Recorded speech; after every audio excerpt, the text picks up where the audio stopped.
Good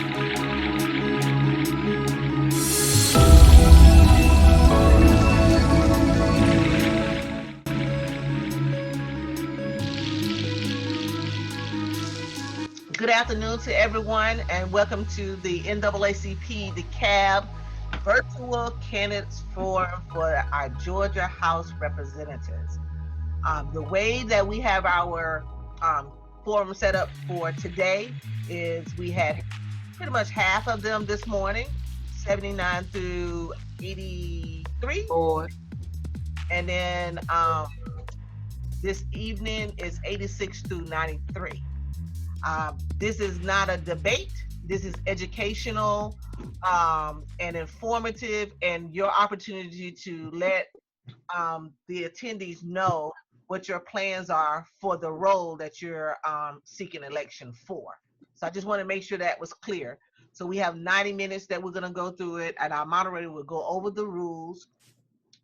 We've gotten very great at doing this and hosting it, so I don't expect too many issues there. The other thing is I'm just going to go ahead and pull it over to Nadine. So Nadine, as the co-host, will walk us through it, and we'll talk again at the end of this, at the end of the forum. Thanks. Thank you, President Hardy, and good evening, everyone. I have this distinguished privilege to definitely introduce our moderator, which is Dawkins-Haigler. And of course, just a little bit about Ms. Dawkins-Haigler. She is a sought-after media personality and is a regular commentator on Fox News, ABC, CBS, NBC, and Tiara America. Of course, she is an advocate in the fight against human trafficking, domestic violence, and teen dating violence, which led her to produce the documentary drama Black Girls Die Too. And also, of course, during her tenure in the Georgia General Assembly, she served as chair of the Georgia Legislative Black Caucus and the chair of the Georgia Women's Legislative Caucus. I give you all over to Ms. Dawkins-Haigler. Thank you so much, Nadine Ali, for that wonderful introduction. I was trying to write some notes because today has been one of those days. I mean, we have had a great time this morning with our candidate forum, and I'm sure this afternoon will be just as enlightening. So I want to thank President Teresa Hardy and the DeKalb branch of the NAACP for allowing me to host this forum with you all this afternoon. And this is a great thing because now we get to see what the candidates are feeling in the DeKalb area. Now, that being said, I'm going to give the ground rules for the candidate forum on this morning. First, each candidate will be giving 2 minutes to do an introductory statement. During that time, you can state a little bit about yourself or what platform you're running on or why you just decided to run for office at this current time. Next, there will be a round of questions that have been pre-prepared by the NAACP, as well as from time to time as the spirit hits me, I will interject one of my own, at which time you will have 1 minute to respond to the question. Everyone will get a chance to respond. Then, depending on the severity or the impact that the question could have, I may add additional time to that particular question for you to chime in. Then at the conclusion of that, we will also look towards the chat because there are people who are also listening and watching with us who may have questions they want to ask of the candidates. And then finally, we will wrap up with a 1 minute closing by each candidate. Okay, those are our ground rules. And so we're going to continue to be respectful and kind and sweet as we've been for all of these candidate forums up until this point. Right? Right. Okay, so this is what I'm going to do because I gotta see who all is. I'm checking to make sure I have everybody listed who's currently on the screen. And so I have 86 for 86, because I'm trying to make sure I see the faces. I have Representative Michele Henson, Dr. LaDena Bolton, and Zulma Lopez. Is that correct? I see the three of you. Yes, ma'am. And then for House District 89, I see Representative B. Nguyen, right? And then for House District 93, I see Representative Dar'Shun Kendrick. Now, am I leaving anyone out so that when I begin to call names, I won't leave anyone out?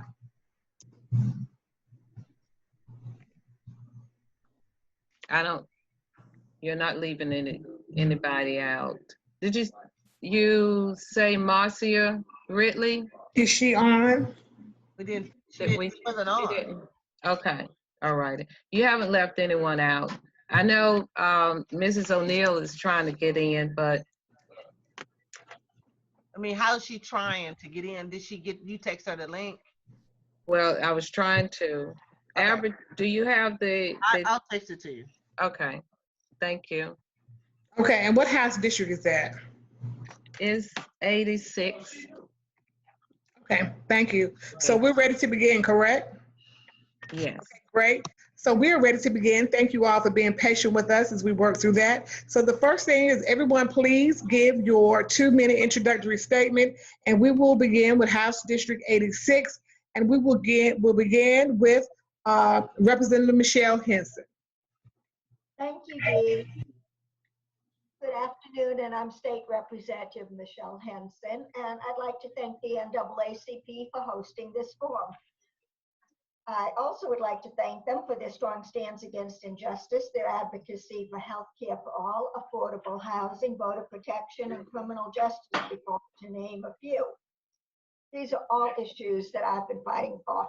Thank you also for your strong voice in helping put the murderers of Mr. Arbery in jail. His 26th birthday would have been yesterday, and Mother's Day is tomorrow. And it's a heartbreaking situation, and my deepest sympathy goes out to his family. Hopefully his death will not be in vain, and Georgia will finally pass a hate crime bill. I've been advocating for one since the 90s, and we're one of 4 states without one, and I'm going to fight to pass this legislation when we return in June. My current district includes 5 exits off 285, Glenwood Road, Covington Highway, Memorial Drive, Lawrenceville Highway, and La Vista Road.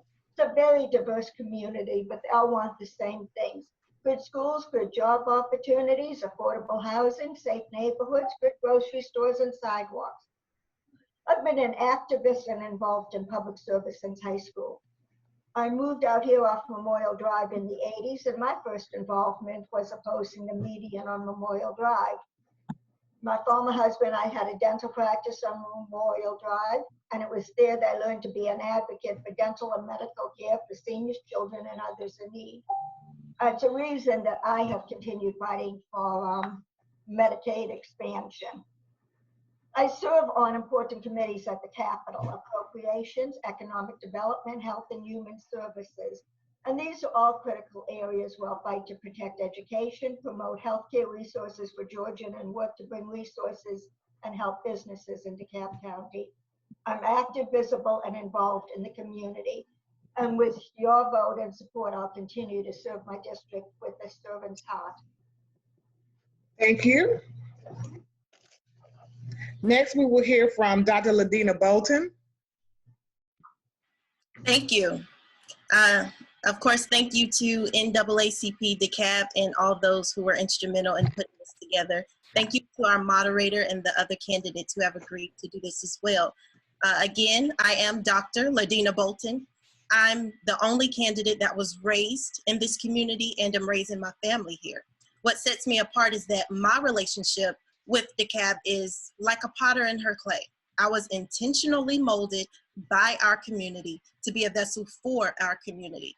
I know what it's like to matriculate through an underperforming school system and fear that you were not adequately prepared for college. I know the injustice of having to bury a friend killed by an Atlanta police officer. I also know what it's like to work 2 to 3 jobs in order to keep a roof over my children's head. But I also know that it was because of those experiences and this nurturing community that made it possible for me to partner with the Department of Energy to tackle issues surrounding energy sustainability and how it affects our community. To receive federal funding to study health disparities among African Americans, which is so important right now with the pandemic. And I've also deployed around the world on behalf of the Army to protect our national security. So we deserve someone that understands our community and is actively working to change our community. Even in the wake of this pandemic, I have helped to feed hundreds of families. I've distributed personal protective equipment to essential workers, and I've helped small businesses identify relief resources. So if I am so honored to serve as your next state representative, I'll use my unrelenting commitment to the country and our community to help restore DeKalb into the thriving county it has the potential to be. Thank you. Thank you so much. We will now hear from Ms. Zulma Lopez. Thank you, NAACP, for hosting this forum. I echoed my fellow candidates that this has been a very difficult week for all of us after the revelations of the murder of Ahmaud Arbery. And I thank the NAACP for its involvement and commend the efforts to continue to fight for justice for this case. My name is Zulma Lopez. I am originally from Puerto Rico. I moved to DeKalb County 13 years ago, and I'm running to be your next state representative for House District 86. I am running because I want to work hard for my community. I am a parent, I am an immigration attorney, and I am a small business owner. As a parent of 4 children, I have been a long-term supporter of our DeKalb Public Schools, with having my 2 sons graduated from DeKalb Public Schools. As an immigration attorney, I fight daily against this administration's policies of separating families and separating children from their parents. And as a small business owner, I feel the pain of every other small business owner that is experiencing through this COVID-19 pandemic. The role of a legislature is to make laws, and I have been a licensed attorney for the last 16 years. But also that equips me to understand the nuances of the implementation of those laws. And when I am your next state representative, I will be only 1 out of 3 other women of color attorneys at the State House, and the only Latina at the General Assembly in 2021. I also believe that the role of your representative is to be visible, to be accessible, and to work hard for you, and I intend to do so. I very much look forward to hearing from you and to learning from this forum. My name is Zulma Lopez. Thank you, Ms. Lopez. Next, we will hear from Representative B. Nguyen. Good afternoon, everybody. Thank you for hosting this NAACP Dekalb, and good to see everybody on here. I want to echo the sentiments that were brought up before, which is thank you for the leadership that NAACP has shown in the case of Ahmaud Arbery. And we know that this is just the first step, and we have a long ways to go until we see justice for his family, and we will never see full justice for his family, because if we did, he would be alive today. So I want to thank you all for that work and the leadership, not only here in Georgia, but across the nation as everybody is watching us. My name is State Representative B. Nguyen, and I represent District 89, which is Atlanta and DeKalb. I grew up in an immigrant household. My family are refugees from Vietnam that came here in the late 70s. Before my family arrived, my dad was held a prisoner of war in his country for 3 years. And after he was released, my parents fled in a small boat and ended up being resettled in the United States. So growing up as a child, I grew up in a pretty typical immigrant household. My parents believed that education was the key to getting out of poverty, and that was indeed true for my father and true for us as well. But the one thing that my parents did not teach me was really how to get civically involved and how to vote and how to speak up when we saw that something was wrong. They lived their lives in fear that was predicated from their own government that didn't allow them to elect the people who represent them, and fear from the trauma of everything they went through war. And so when I was a little girl, it was very hard for me to watch my parents feel disempowered, and they really wanted me to be just a handful of things. They thought I had to be a doctor or a lawyer, and they said at the very worst, I could be a pharmacist or an engineer. But what I did was I spent 10 years of my life in working in public schools in Atlanta and DeKalb, and working with young people has been my moral compass and how I approach everything in the state legislature. Thank you. Thank you. Now, one of the things I failed to do when I began this was to tell you that there was a timekeeper. Ms. Nadine Ali is also the timekeeper. If you look in the top left corner, she will let you know when 30 seconds are arriving, when you're halfway through on your question. And then a sign will come up that will say time. And then that time, if you have not finished your sentence, I will let you know that your time is now up and you need to stop immediately. Okay, great. Next, we will have an introductory statement by Representative Dar'Shun Kendrick. Well, good afternoon, everyone. My name is Dar'Shun Kendrick, representing the Great 93rd House District, which is East DeKalb and South Gwinnett. I was elected in 2010, the second youngest to be elected in the legislature. And I grew up in DeKalb County. My family has been here for many generations, graduated from DeKalb County Public School, currently reside in DeKalb County, got my undergrad degree from Oglethorpe University before going to law school and getting an MBA from Kennesaw State. And I'm a corporate attorney and a registered investment advisor as of now. Many of you know that I focus a lot of the issues that I tackle under the Gold Dome on economic justice issues, making sure that underserved communities have opportunities in order to prosper economically here in the state of Georgia. As you can see from my background, I have a wall of Black wealth quotes because I believe you cannot separate criminal justice reform from economic justice reform. They go hand in hand. And I serve as the Chief Deputy Whip of the House Democratic Caucus. And so that's one of the reasons that unfortunately I'm going to have to jump off the call in about 7 minutes because the leadership is working on a press conference for the Ahmaud killing, and we are going down to Brunswick in order to support Representative Al Williams, who represents that area.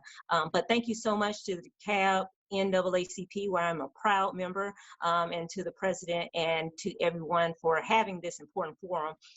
Many of us know that COVID-19 is just changing the way that we do things, and I'm glad that we are able to have this discussion and this forum as we go forward and continue to serve the people of Georgia. But even though I have to get off, you can always go to my website where I have written letters to the Department of Labor and written a letter to the AG asking for an arrest in the Ahmaud case and any number of things. But thank you. Thank you very much for your input. And because you have to leave, I'm going to ask the first question of you. Each question is a 1 minute so that you can get off and get to your important call. The first question is, although Georgia, this is for you, Representative Kendrick, although Georgia is recognized as the #1 place to do business, COVID-19 has changed things dramatically in this state. With $1 billion decrease in revenue this month, what legislation is in place currently or you would introduce to help small businesses navigate through these turbulent waters? Yeah, thank you for that question. So many of you know that as a corporate attorney, most of the work that I do is to help small businesses. So I've been on the phone with the SBA specifically talking about the PPP program and making sure that business owners throughout the state of Georgia get those. But listen, Georgia is the #1 place to do business. But first we have to focus on the safety. The way get the economy going is people have to be confident in going back to these businesses. So making sure that we have adequate testing, making sure that these businesses have the PPE material in order to give to their employees so that they stay safe. Many of you know I've worked on legislation for the past 10 years centered around not only getting funds to small businesses, but making sure that minority and female founders are connected with the resources in the state to make sure that they're able to run their business. Thank you so much. We appreciate that answer. And just since I won't see you anymore today, you may hang up on us. Have a great day. Okay. All right, thank you. You're welcome. Next, that question, I'm going to give it to you, Representative Michele Henson. Thank you. Would you repeat the question, Dee? I will. I said, although Georgia is recognized as the #1 place to do business, COVID-19 has unexpectedly caused the revenue in Georgia to decrease by $1 billion.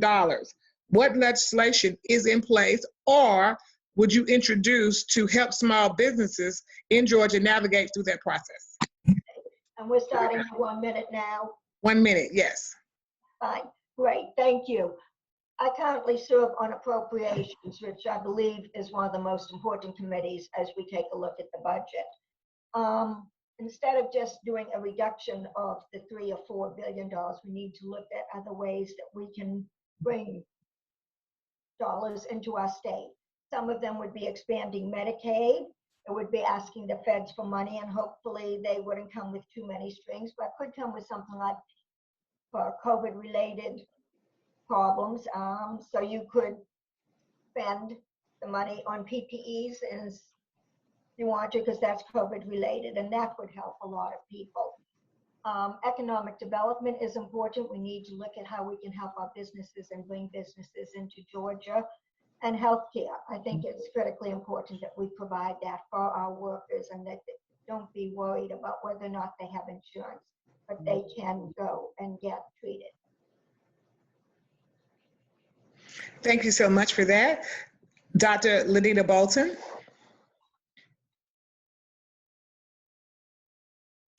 Thank you. In addition to providing opportunities for businesses to be able to safely integrate back into their regular work schedules after we've provided the PPE and everything, I think what we need to do to help businesses is take advantage of the opportunities that are available, but we haven't utilized them to their potential. For example, we have opportunity zone designations. We have hub zone designations. I myself have been able to use a hub zone to get opportunities that I hadn't had before. And we also, with specific to our community, DeKalb County in 2014 adopted its first economic development strategic plan. So we have strategies in place, we're just underutilizing them. And this is an opportunity to go back and look at how we can counsel small businesses through these opportunities to help them. So I believe it's the responsibility of all representatives to help market our communities for economic potential. Thank you. Ms. Zulma Lopez. Well, you know, I'm the only small business owner running for the Georgia State House in District 86, and I can tell you that I applied for the payroll protection program, the first round, and those funds were, you know, they ran out very quickly because they indeed were went to big corporations and not small business owners. And, you know, small business owners, we are resourceful. We are going to be creative. I told my full-time employee, she's pregnant, she's a mom, I told her, listen, you are not going to lose your job because we are going to figure this out. And government needs to put people over profits. And I understand that we're going to go through a very constrained budget process, but we have to keep in mind that people over profits should be our priority. Thank you so much. Representative B. Nugent. Thank you. So I think this is a two-pronged process. So one, I do think that it is incumbent on us to do the education, the advocacy, especially for small business and minority-owned small businesses. We know that as we've watched how these loans has been dispersed, that they have not been dispersed in an equitable way, and a lot of minority-owned businesses are left out of this. And part of that is access to banking and access to information. So as a representative, I do believe that it is our role to make sure that we are advocating and disseminating that information for our small business owners. And then in terms of the legislature, when we're tackling the budget, we know that 14% cut is going to be a huge deficit, and we really need to examine the things that we've prioritized in Georgia as a state. We have always had a tax structure that has not worked in favor of working and middle-class Georgians, and we have always passed huge tax breaks to large corporations instead of actually looking at small businesses. So we need to take a look at those tax breaks and repeal some of those corporate handouts that we've been giving in the state of Georgia. Thank you so much for your input. We appreciate that. Another question I would like to ask you all is in regards to the Ahmaud Arbery case. We've heard a lot of this conversation over this past week, even though this incident happened back in February, over 2 months ago. So knowing that, what legislation would you introduce or repeal in the state of Georgia to make sure that this type of situation does not happen quite the same? I'm going to begin with you, Representative B. Nugent.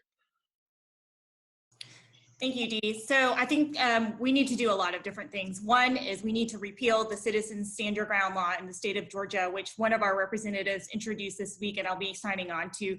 The second thing we need to do is we need to pass that hate crimes law, which passed out of the House already. We're in discussion with the Georgia Black Legislative Caucus and how we need to move that forward and get it passed out of the Senate. But third, we need to completely reform our criminal legal system. Over the years that I've been elected, all I've seen are ways that we further incarcerate people and send them through the criminal legal system instead of pass meaningful reforms that allow people to build a meaningful life, which includes investing in public education, investing in economic development. One of the last bills that passed out of the House before we broke was House Bill 994, which was the governor's gang bill. We spoke out against that bill. Every single Democrat voted against that bill. We need to stop with the mandatory minimum sentencing laws. We need to stop criminalizing and adding new felonies. And we need to really think about how we can provide people with opportunities instead of incarcerate them. Thank you so much. We will now hear from Dr. LaDena Bolton.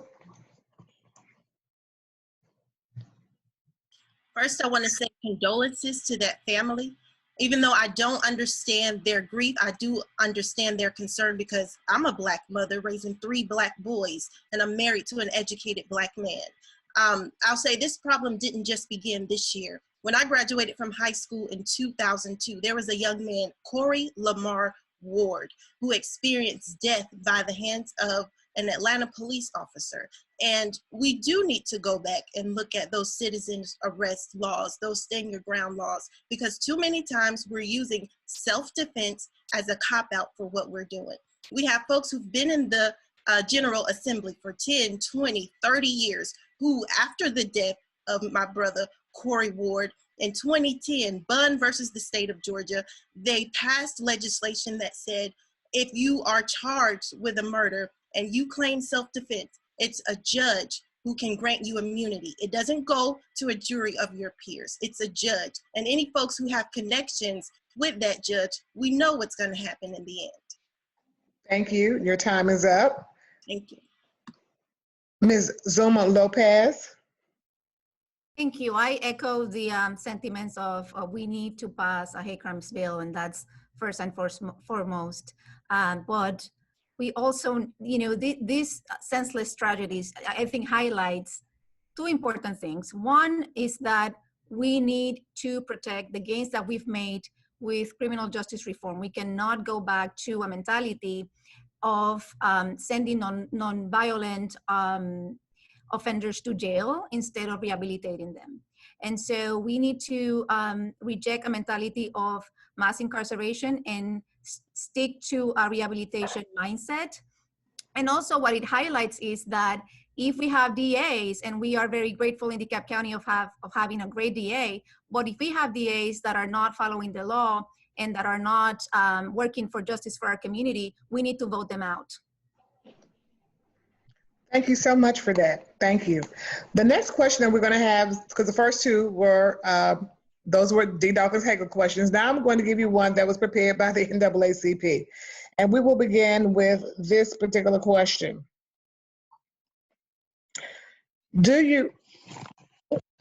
Technology, please forgive me.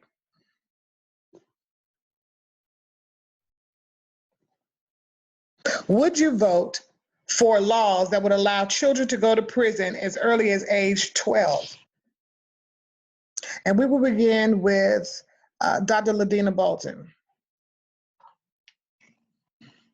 Absolutely not. However, we do have those laws in place already. There's an organization called Journey to Justice, in which earlier this year, I took some students from Chapel Hill Middle School right here in DeKalb County to go and learn about the 7 deadly sins plus 10. There are 10 of them now, where students who are doing things that they do every day, something we might call sexting or sending images of themselves or other folks, texting them to each other. It can ruin a child's life because they can be labeled as sex offenders, and this affects their ability for jobs, housing, relationships. So we have that in place, and what we need to do is extract those laws to make sure that we're keeping our children safe, but we're not criminalizing them as well. So no, I would not vote for it. I want to get rid of it. Thank you. And I made a mistake just now, and it hit me after I did it. Representative Michele Henson, I did not allow you to answer the previous question, and I know that you have been working diligently on legislation in that area, so please forgive me, and I'm going to give you 1 minute and 30 seconds since I messed that up. Go back to what that was. My mind is wrapped around 12-year-old isn't going to prison. I'm sorry, I just moved on. Okay, so you don't want it. So it was just basically dealing with legislation around the Ahmaud Arbery case, and what should we do? What legislation is currently in place or should be introduced so that we do not see a repeat of that in the state of Georgia? I agree with what others have said about getting rid of citizen arrests. We cannot be vigilantes. We've gone so far past that, and we need to continue to adhere to it. Secondly, hate crimes bill must pass. It might not have prevented this, but at least it would give the penalties that need to be given to folks. And I think that's critically important. Somewhere, somehow, and it's not legislative, we have to find a way to get rid of the hate that people have in their hearts. I don't understand it, but it's been there forever. And unfortunately, we have a president that seems to have unleashed the very worst in us. And, you know, I think it's together that we need to work with people and help. Yes, there's legislative means that we need to look at. And the last one would be with regard to a DA. If there is a conflict, as there might have been down there in Nguyen County, we also need to make sure that the GBI can come in at an early and appropriate time to be able to address it and to take over from the DA. Thank you so much. All right, now do you want to follow with the next question about children being incarcerated as early as 12 years old? Well, I'm totally opposed to it. You don't put children in with hardened criminals. I mean, just absolutely don't. But we need to begin working with our children younger. We need to begin to keep a good eye on them. The ones that we feel might be straying, work with them. Bring added resources into them so it's not school to prison. And we need to make sure of that. It's a very, very difficult situation. It's a difficult world that we live in. But definitely, I say no on incarcerating 12-year-olds. Thank you so much. Ms. Zulma Lopez, same question. Absolutely agree with my colleagues or my candidates. And not only that, in Georgia, it's only one of a few states that tries and charges children as adults. And no one under the age of 18 should be tried as an adult. I wholeheartedly support that we should try children's within the juvenile system. And we should also expand, after-school programs that are keeping children supervised while we as parents work, because our day jobs do not end at 3 p.m. when they go out of school. So we need to provide more funds to increase those valuable after-school programs, coupled with not charging and having children charged with adult crimes. Thank you so much. Representative B. Nguyen. Absolutely not. So one of the bills that I talked about before, 994, was a bill that would have expanded 23 new charges by which we could charge 13 to 17-year-olds as adults and take them out of the juvenile system. And I do not believe that we need to be doing any of those things for children. But I also believe that we need to make the investments up front from cradle to career, which means pre-K for everybody, but it also means reforming the way that we treat children in school and investing money in public education. I worked in public schools for 10 years with students who were pegged at being at risk because they were engaging in some sort of behavior that was considered to be at risk. And I know firsthand that when you invest in students and you give them resources in a safe space, they are going to do the right thing. And when we invest in families and we make sure that families are economically stable, that changes the trajectory of how students are going to perform in school, and it keeps them out of the criminal legal system. Thank you so much. Next question is going to be around tax credits. We have been talking earlier today, we talked about income tax credits for low-income housing. And in Georgia, there are several areas where there is a flat tax that has been covered. But my question to you all is, do you support a flat tax for income taxes, personal income taxes in the state of Georgia? Do you oppose or support that? And I will begin with you, Dr. LaDena Bolton.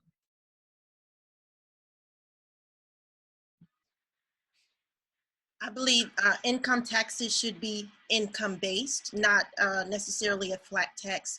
We see that about 75% of the revenue for the state of Georgia comes from income tax of working folks like you and I, but only about 5% of that comes from corporate income tax. So with there being such a deficit now due to the pandemic of nearly $1 billion or so, this is an opportunity to change that, adjust that number so that we're getting more money from corporate and allow families who are making less to pay less. Thank you. Ms. Zulma Lopez.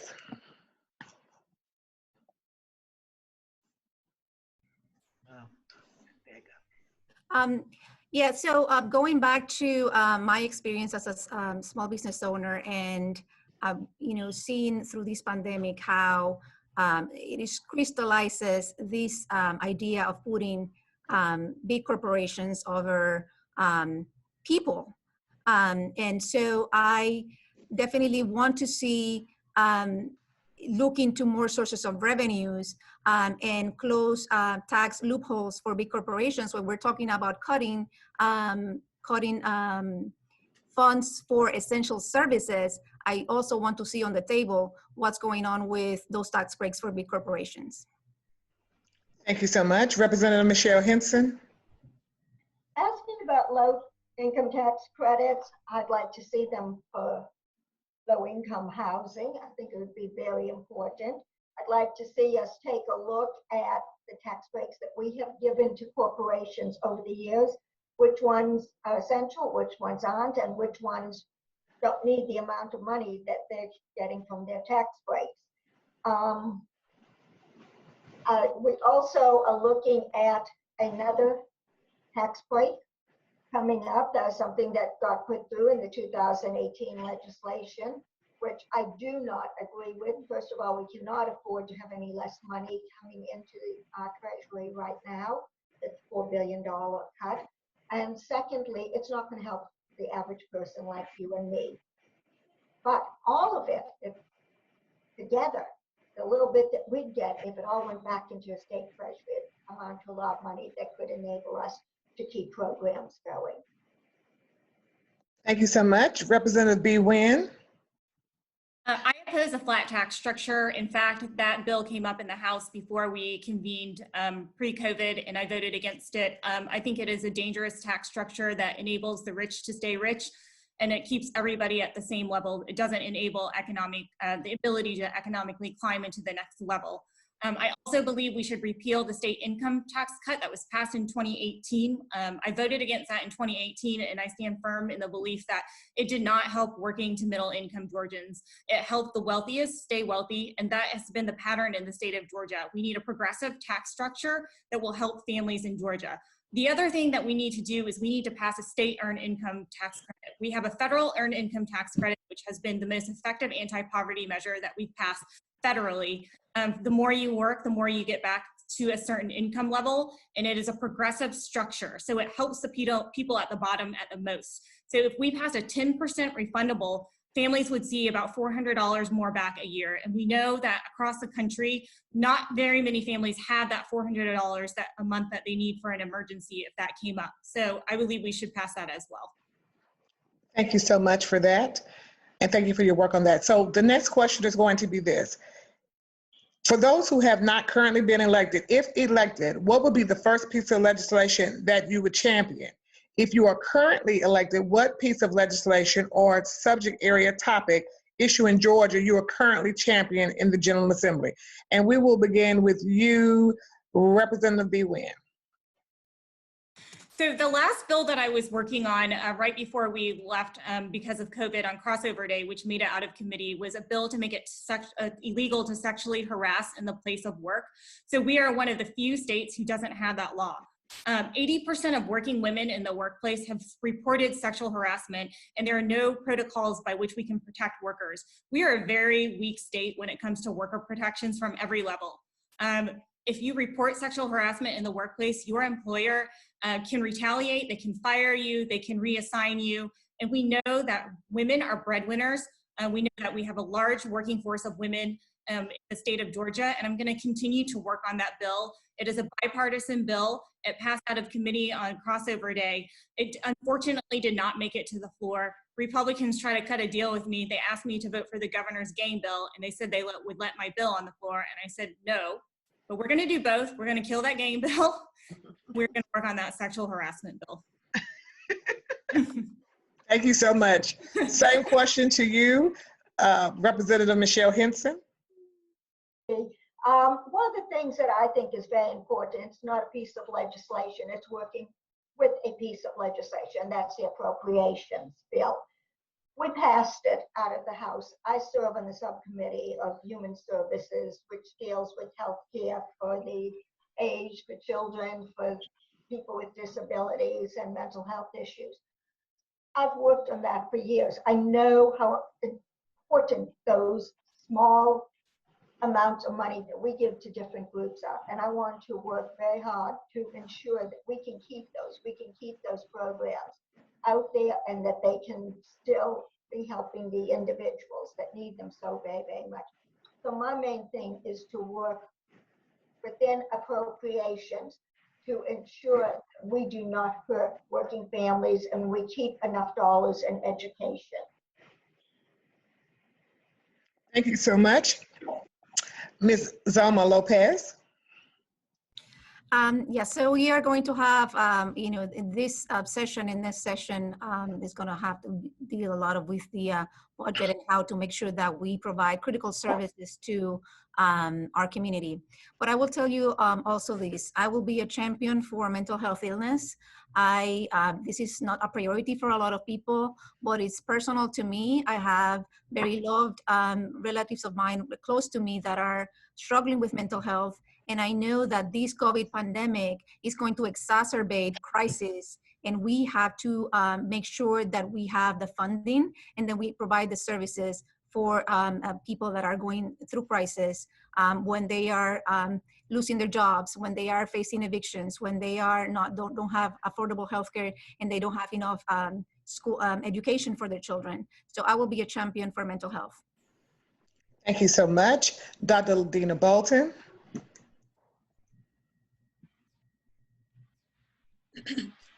My top priorities are education, housing affordability, and criminal justice reform. However, I do feel that this is a grand opportunity with the current climate of what's going on with Brother Arbery and with what's going on with the pandemic, that we could take this opportunity to push for hate crime legislation, take this opportunity to change the state code so that we can get affordable housing measures. For example, Commissioner Lorraine Cochran Johnson had some issues in our community trying to get rid of blight.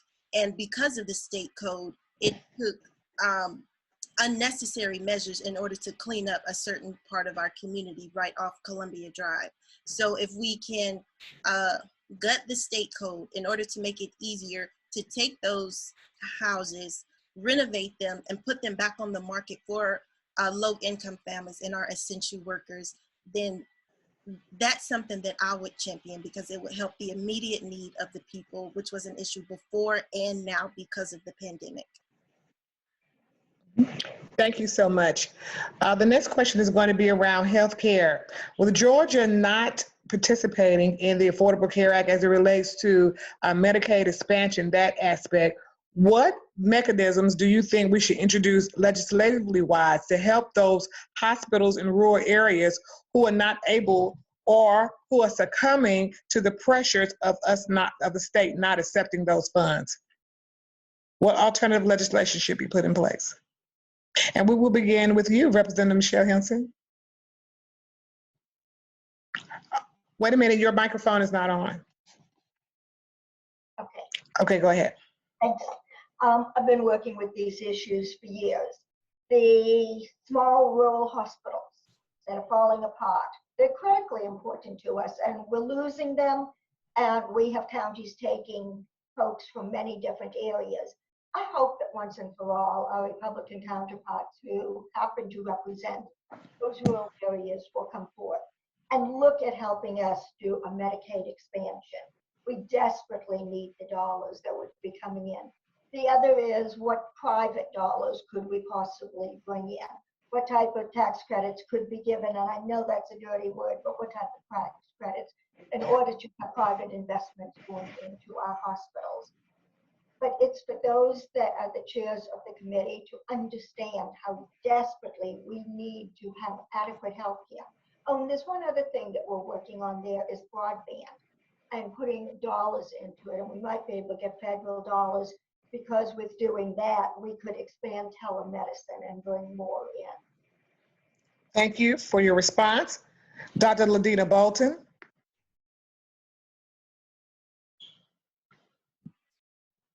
Uh-oh. There it is. One of the things I believe that we can do, Atlanta is one of the greatest places to be educated in the state of Georgia.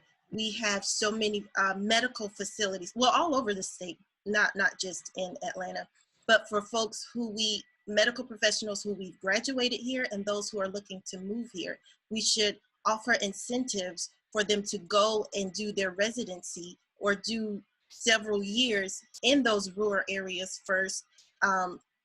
Once and the payback would be to help them pay back their student loans, or often and some sort of incentive, but to bring them to those rural areas first so that they have personnel in place with the expertise to help those families that are there and that are suffering.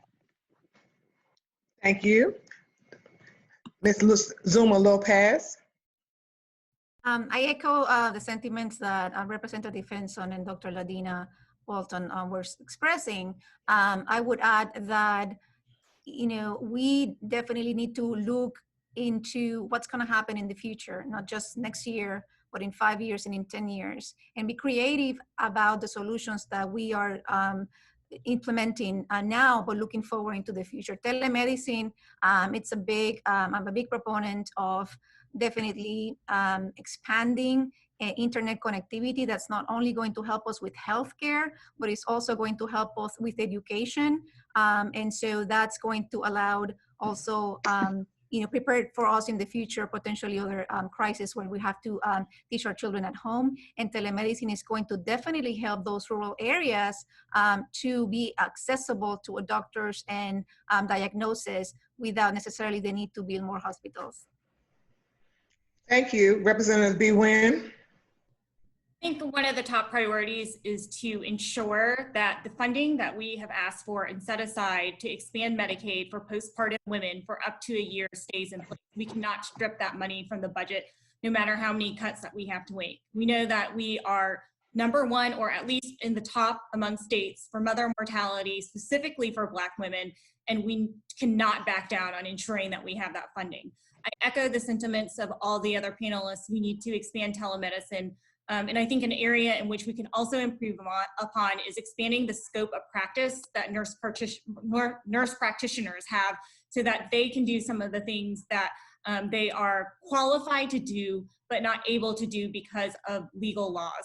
And then I do have to say, none of this is going to replace Medicaid expansion. We need to expand Medicaid, and we might not do it this year, but we really, that is one of the reasons among many that we have to flip this state, and we have to get the numbers there to pass Medicaid expansion, because none of these things are going to sustain us. They are Band-Aids that are put in place, but until we expand Medicaid, we can't back down on that issue. Thank you. We're going to shift gears for a second.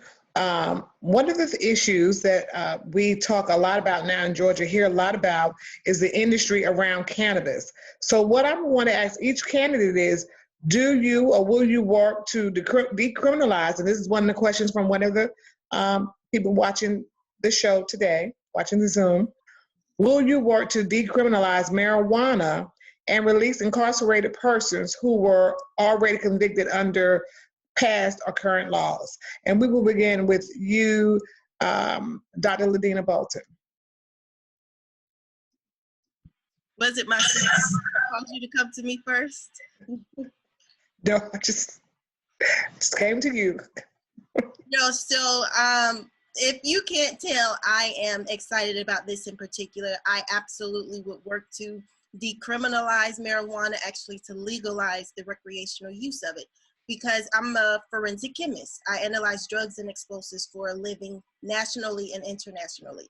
And looking at the data, I understand the law behind it and all the science behind it. Comparatively speaking, if you look at the number of deaths associated with the use of marijuana and the number of violent crimes associated with the use of marijuana, it is significantly less than that for alcohol. And we sell that 7 days a week, 10 times on Sunday. So though there's about 300 pages discussing why we should not legalize marijuana and it's considered a gateway drug, every drug is a gateway drug. But yes. Thank you. Mm-hmm. Thank you. Your time is up. Thank you. Ms. Zulma Lopez. Absolutely agree, decriminalizing marijuana and keeping nonviolent offenders out of jail, period. We cannot go back to a shift in thinking of mass incarcerating people that commit minor offenses that are not a risk to our community. I strongly agree with having accountability courts and having a rehabilitation mindset. And that is part of, that starts with getting rid of crimes for simple minor offenses, such as simple possession. Agreed. Thank you. Representative Michele Henson. With regard to decriminalizing the use of marijuana, yes, if it's small quantities, I still have great concerns about the dealers and the large quantities that can be sold. I don't think that we should be putting our nonviolent folks into jail for small amounts and personal recreational use of marijuana. And I know that Clarkston has begun saying we're not putting you in jail, and I believe we have another city. I think Atlanta's done some. With regard to cannabis, one of the other very important things is medical marijuana. We still have not made it legal for people to be able to purchase it, to bring it across state lines or any of that. And those are important considerations. So while we work on decriminalizing marijuana or cannabis, we also need to work on the medical marijuana out of it too. Thank you so much. Representative B. Nguyen. I absolutely believe that we should decriminalize marijuana. We've seen efforts across Atlanta, DeKalb, Gwinnett, Clarkston to reclassify, but even with a possession of 1 ounce or less, you are still issued a ticket in some cases of, I believe around $75, which can be a hard fine to pay. So I believe that we need to declassify across the board, across the state of Georgia. And I am also in support of legalizing cannabis and putting our state in the position to do so in the coming years, as we're looking at a deficit in revenues and we're seeing other states who have legalized cannabis and enforced it. That can bring in a lot of state dollars to the state of Georgia when we need it the most. I would also say when we look at legislation like that, we need to ensure that there is a threshold for minority participation so that minority businesses can participate in a way that is equitable. And we saw that as an issue that came up when we passed medical cannabis cultivation in 2019. And we were able to put some provisions in there to provide minority business participation. Thank you so much for your response. Our next question is also coming from our group chat, and it reads as such. When the legislative body reconvenes, aside from attending to the budget, what do you think the DeKalb County delegation should focus on as priorities as it relates to legislation specifically targeted for DeKalb, for the local communities? And we will begin with you, Representative Michele Henson. Thank you. I think ethics, first and foremost. We need an ethics board. We had a judge throw our ethics out a few years ago just because of the appointment powers. And I think it would be very important to change that, do that, nothing else. And we also have our, Charter Review Commission. I feel they're the ones that should take up all the rest of the issues around ethics and what other changes need to be done to the board. But first and foremost, because it's legislative, let's ensure that we have an ethics board, and let's let the Charter Review Commission, working with our citizens, do the rest. Thank you. Ms. Zulma Lopez. Zulma? I agree that we need to put the Board of Ethics, we have a clear mandate now from the voters to get the ethics board, functioning ethics board in DeKalb County. But I am a parent and I want to make sure that we are going to fund our schools. Education, it's highly important for me. And we need to be creative. In DeKalb County, we are going to see cuts in the millions for our schools, and we need to anticipate potential other spikes in this COVID-19. So we need to be proactive in seeking federal funding. We need to be proactive and thinking creatively and potentially getting grants to supplement these budget cuts. Be proactive in thinking what's going to happen if we have to go back to homeschooling our children. So funding for education is a high top priority for me. Thank you. Dr. LaDena Bolton. Thank you. I do agree with Representative Michele Henson and Ms. Zulma Lopez regarding ethics. We do need a strong ethics board. Education is important. As I said before, I'm educating or raising my 3 children right here. My husband is an educator as well. But also what I think is very important is that families that have been displaced during the pandemic would be more concerned about finding somewhere to live. Children without safe places to lay their heads aren't productive in school.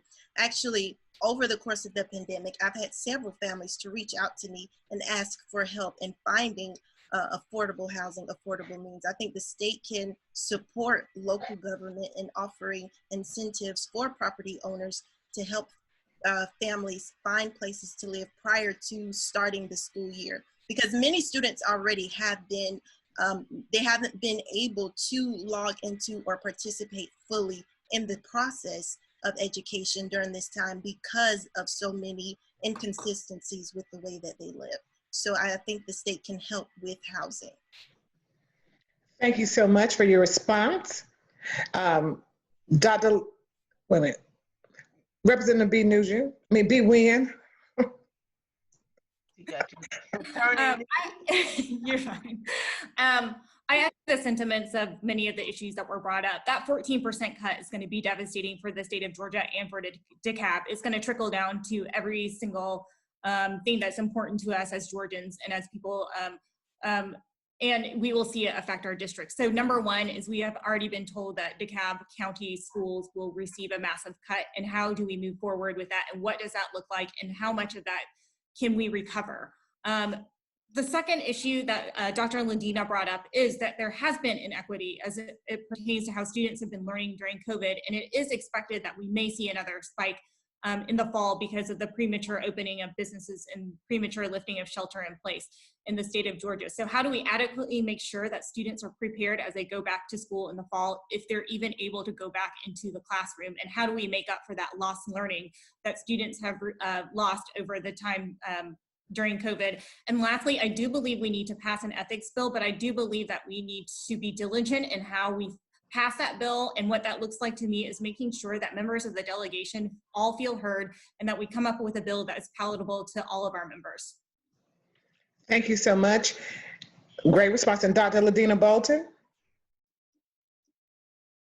I responded already. Oh my goodness. I'm so sorry, y'all. People sending me questions to ask y'all and I'm all twisted up and trying to figure out who's talking. Please forgive me. Please forgive me. Okay, the next question. This is a question I asked earlier today, and people they seem to love this question.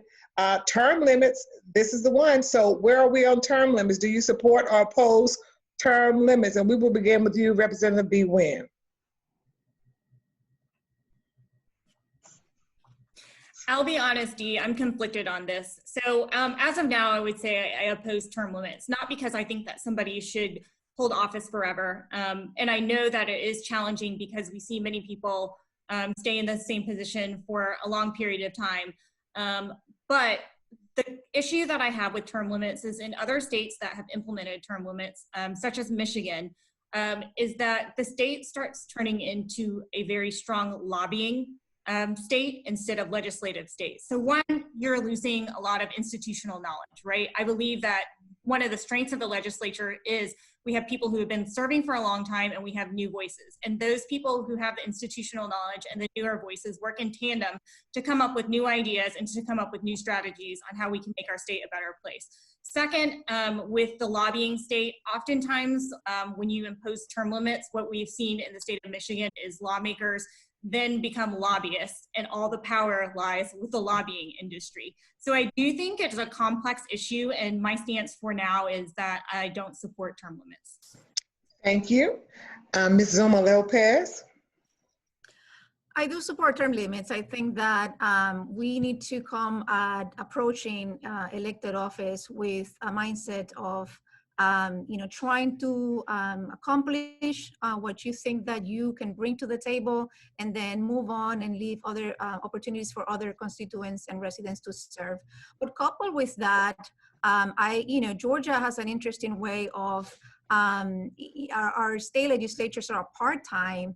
And so I also think that that's another issue to consider, that creates issues where only a certain portion of the population can really serve, because no one has the luxury of simply quitting their job to serve for 3 months, which is actually a full-time job. So that limits who are we seeing at the state legislature, and I think that's something that I definitely would support in the future.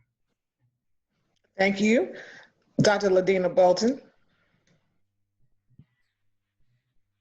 I'm also conflicted because I believe the issue is not with term limits. Term limits is a quick solution to other surrounding issues that we're trying to get rid of. For instance, of course, Representative Nguyen mentioned the lobbying. Ms. Zulma Lopez mentioned just being able to be in that position for a short period of time. And for folks who don't live in Atlanta, that is a huge transition coming from South Georgia up to Atlanta for that 40-day legislative period.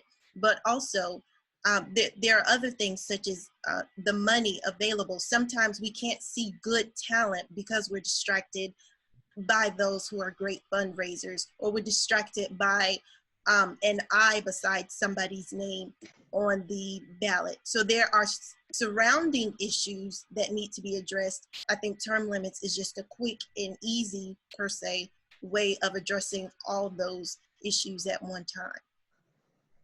Thank you. Representative Michele Henson. Thank you. Term limits. I'd probably be hypocritical if I said that I have a little bit of conflict on whether or not we should have them, but I can see we don't necessarily need them. When I went in, we always said it was the ballot box. If we had term limits, we wouldn't have people like Calvin Smiley still in the legislature, Helen Hughley in the legislature. Those are folks we need. I'm serving my 30th year. Out of 180 people, there's only 4 of us that have 30 years or more. That's not very many. People drop out, as you will see. So most people do not stay in for any length of time. If you have term limits, it's not just lobbyists who run everything, it's also the staff who runs everything.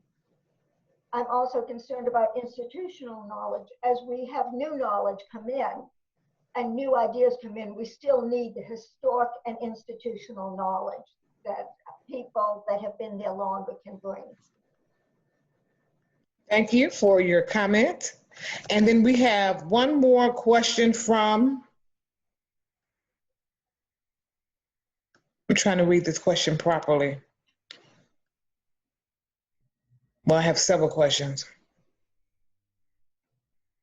We're going to put all of this together. So there's a question that is asking about restorative justice and retributive punishment.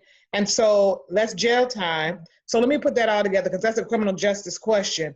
So what measures should Georgia put together to continue to make our criminal justice system one that actually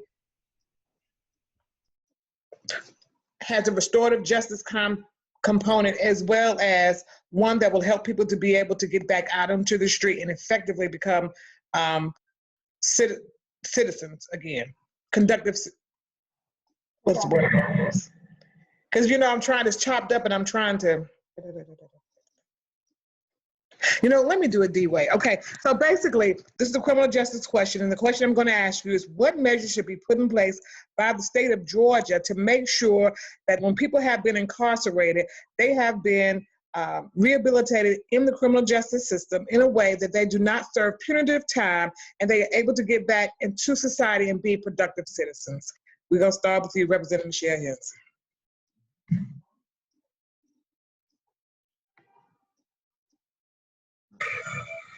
Did you say me, Dee? Am I starting? She said Michele. Oh, okay. Michele Henson. Okay. I think her screen froze, so go ahead, Representative Nguyen. You know, I believe we need to completely reform our criminal legal system. We need to take money out of incarceration, and we need to close every single private prison in the state of Georgia and private detention center. I also believe that when people are incarcerated, that they should have opportunities for education and for skills building. I had the opportunity to visit Hancock Prison, which is a prison in the state of Georgia, and spent a couple hours in a philosophy class with men who have been incarcerated, some who don't have any opportunity for parole, some who are in for life. And what I found is spending those hours with them, we had a really productive and meaningful conversation about philosophy and what it means to be liberated. And in that specific prison, they have beekeeping classes, they have other classes, they have family days, they have things that help people feel humanized. One of the things that the men told me is when their families come to visit, they can't even get up and get a drink for them. So I think that we need to reform the system entirely. And when people are released, we need to expunge their records and give them the opportunity and for housing. And we need to restore all voting rights as well. Thank you so much for that response. Representative Michele Henson, are you ready for the question now? Oh, I didn't hear you say my name before. My screen froze up totally. Okay, did you hear the question? I heard the question. I did not hear you call my name.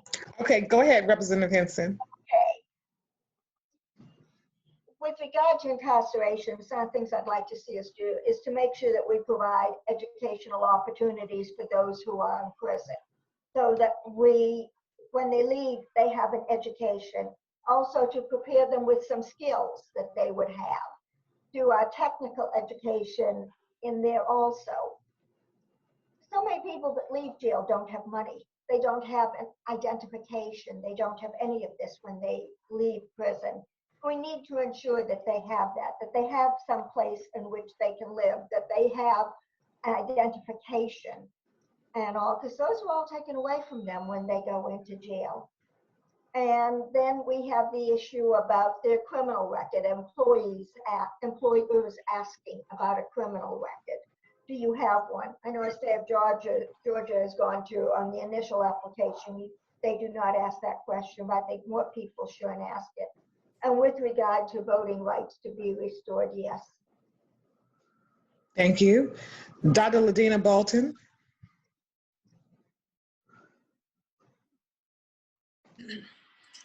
It takes about $30,000 a year to detain an inmate, which is more money than many families make in a year. especially families without college education. So I agree with what was previously said. If we reallocate those funds and do what prisons or jails should have been or were intended to do, and that's to rehabilitate, it'll do several things. It'll help save in our state's budget, but it'll also make sure that those folks are coming back and becoming productive citizens, again, pouring into the community. So we shouldn't be putting this much money into the system and not getting a return on our investment per se. So I totally agree. We need to restore voting rights and restore, basically gut our criminal justice initiatives in order to make sure that all the way around our communities are benefiting. Mm-hmm. And then finally, Ms. Zulma Lopez. Great question and great answers. I echo everyone on criminal justice reform. I worried that, if you remember, right before we were hit with this crisis and the shutdown, you could feel a shift of mentality with this administration, touting a potential, we had a gang problem, when that really masquerades or is code to undo the gains that we've made in criminal justice reform. I completely support accountability courts, giving opportunities for rehabilitation, and definitely after going through the criminal system to restore the rights after having completed it, your time served. So it's important to keep fighting and not lose sight, even though we're going through this pandemic, that we cannot go back to mass incarceration.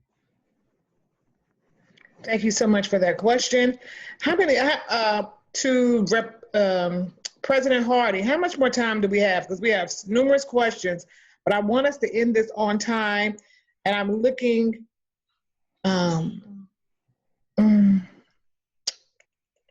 Well, we're supposed to end at 3:30, right? Yeah, 90 minutes. Yeah, we have 11 minutes left. Mm-hmm. And then we have to do their closing statements. Okay, so we'll do one more. Okay.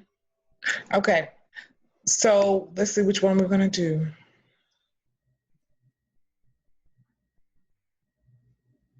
Okay, what can the General Assembly do to eliminate, well, that's a federal question, to eliminate the bad conduct of ICE detention within our state? Okay, so basically, are you asking, should Georgia continue to have sanctuary, or should we, what is the?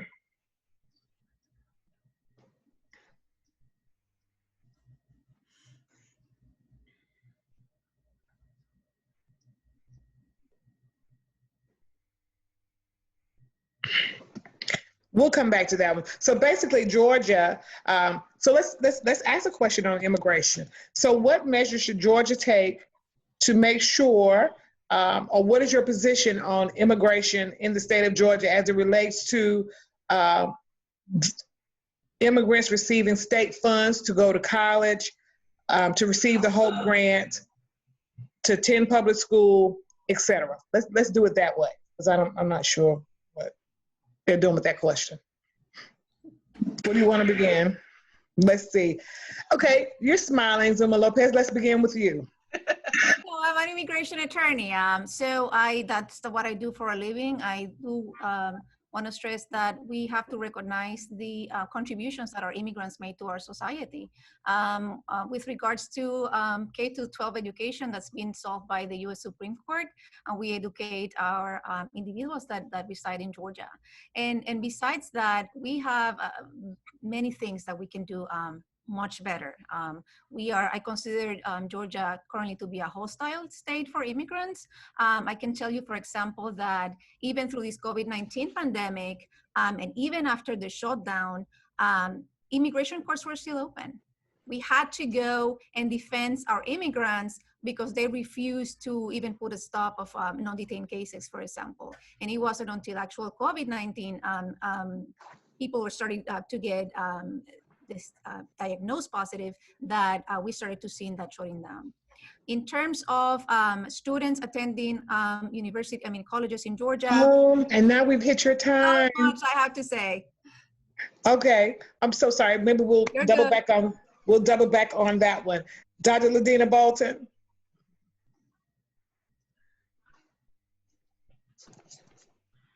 With regards to ICE, I'll say, because this was a loaded question, I do not support, there has been questions about whether the state should put forth state funds in order to support ICE. I don't think we should do that. This is a federal issue in which the burden of support should remain on the federal government.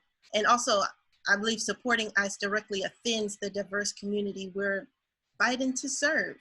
And considering that Georgia already has an issue in balancing its budget, inefficiencies in funding and other critical areas, we just absolutely can't afford to put that state money into those initiatives. But with regards to allowing immigrants or non-citizens to use funding such as HOPE and other opportunities, I do believe priority should be given to citizens who are paying into our communities when it comes to having those opportunities. Not that I don't think they should have them at all, but I do believe priority should go to citizens paying into our communities. Thank you so much for that response. Representative Michele Henson. Thank you. I live out here near the Clarkston area, so we have a lot of immigrants, we have a lot of refugees. There is a distinction between the two, but we're talking about immigrants. I am in favor of educating our immigrants. Somewhere our parents, grandparents, or even going further back, they were immigrants. They came here to this country. So immigrants, by and large, work. They work in jobs that others don't want. And I'm really upset with our current system that we're not having letting immigrants in right now. I think that's wrong. We happen to need them. I think that we should educate them, the K through 12. I think they should be able to be eligible for Hope Scholarship. I know there's about 3 colleges they're looking at not accepting it, but there are others that do. They should be able to. They make a lot of contributions to our society. We don't want to say at the end of K through 12, but wait a minute, we're not going to educate you further and let some other states have them. We want to keep them here.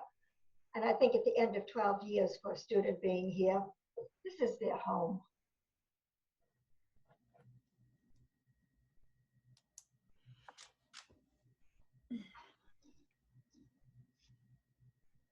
And Representative Nguyen. I'm the daughter of immigrants, and I've had the privilege and honor of working with a lot of undocumented students who see firsthand some of the challenges they have with the barriers in laws that we have in our state. Let me say first this, Georgia is very unfriendly to immigrants. We have one of the highest rates of deportation in Gwinnett County, where we know that our immigrant community is a contributor and a vital part of our workforce in many of the industries that sustain our state. And so I do believe we should end all 287G programs. DeKalb County does not participate in 287G, which means we do not choose to carry out the federal duty of immigration services, and we use our police force for our community issues, not to do federal issues. The second thing is, many of our asylum seekers here in Georgia, there is such a high rejection rate. 97% of people are denied asylum. I had the honor of working with the city of Atlanta to end the contract with ICE at the ACDC jail in Atlanta. And I do want to say one more thing. The system of immigration is very much like the criminal legal system. It predicates on money, profit, incarceration, family separation, degrading. And time is up. I'm so sorry. That's my answer. Okay. Thanks, Dee. Thank you. Great answer. Thank you all so much for all of the answers so far. And this is going to be your last question of today. And that is, in 1 minute, give us a closing statement of why you should be elected to this position or why you should stay in the current elected position. And we will begin with Ms. Zulma Lopez. Thank you. This has been great. My name is Zulma Lopez. I'm running for Georgia State House District 86. I hope to continue this conversation and to earn your trust and your support. I am running because I want to work hard for my community. I have been an attorney for 16 years, so I am extremely qualified to be your next state legislature, but also as a parent and a small business owner, that makes me a very rounded candidate, and I deeply understand the issues that concern real people like me and like us. I will be a visible, accessible, and I'll work for you. If you need more information about me, go to my website, www.zulmaforgeorgia.com, or to my Facebook page. Send me your questions and your messages. I look forward to hearing from you. Thank you so much. Dr. LaDena Bolton. Thank you again for this opportunity to share my platform. Again, I am Dr. LaDena Bolton, and I'm running to represent us, to represent you, because we deserve someone from our community that's actively working to restore our community. Someone who can articulate the urgency to address issues surrounding criminal justice reform, fair housing, and education, because we share the same testimony. I'm the only candidate that was raised here in DeKalb County and raising my children here. The only candidate that has conducted science research on health disparities and how it impacts our communities. The only candidate with both federal and local experience serving. So I encourage you to research each of us to see who has been supporting our communities of color prior to and through the duration of the pandemic. You can find me everywhere at Bolton for DeKalb. That's my website. I'm also on Instagram and Facebook, but if you want to continue this conversation, you can email me at joinus@boltonfordecalb.com and vote Bolton June 9th. Thank you. And Representative Michele Henson. Thank you. During these challenging times, I believe that we need a consistent, resourceful, and experienced leader who has the skills to understand the legislative needs of DeKalb County residents. We're dealing with a healthcare pandemic and a state that is facing a budget crisis. I have the knowledge and the experience to address these issues, to increase economic development, and use healthcare best practices in a time of crisis. I will also protect the opportunities for the right to vote. This is why labor groups, teacher groups, women's groups, and others have supported my campaign. I will continue to fight for the rights of citizens. And I ask for your support, your trust, and your vote on June 9th. Thank you. And Representative Nguyen. Thank you. I want to first say that it's been an honor and privilege to serve House District 89. I was elected in 2017 through a special election when Stacey Abrams ran for governor, and I have learned so much in the past couple of sessions. And I really thought about this the other day when somebody said, is the work that you're doing a job, or is it an extension of your life and your way of life? And for me, this is a way of life, not in the sense that I believe I should be a career politician or that being an elected official is a way of life, but I believe that serving the community is a way of life, and it's an extension of the work that I've been doing the majority of my life. I spent 10 years working in nonprofit and working in Atlanta and DeKalb public schools, and the young women that I worked with, they're my moral compass. They are what makes me a better person and a better lawmaker, and they are what has helped me really understand how important public policy is. I've been a progressive voice for 89, and I have never backed down on any issues, and I'm a fighter, and so I want to serve again, and I look forward to having that opportunity. Thank you. Thank you. So I want to thank each and every one of you for participating with me today and allowing me to be your host. I just want to say, just like I said this morning, which is really amazing to me, but it's the way that the world should probably be anyway, and that is all of the candidates today on this forum have been women. So who runs the world? Girls. Okay, and so thank you all for putting your names in to serve, to show up, because it is a hard job, but it takes a woman to do it. And, you know, the men have been here, we'd have said it takes whoever, but they weren't here today. So the women, you know, we thank you for participating, for being a part. I want to turn it back over to Nadine Ali and to President Teresa Hardy. And thank you again for allowing me, D. Dawkins-Haigler, to be your host on, your moderator on today.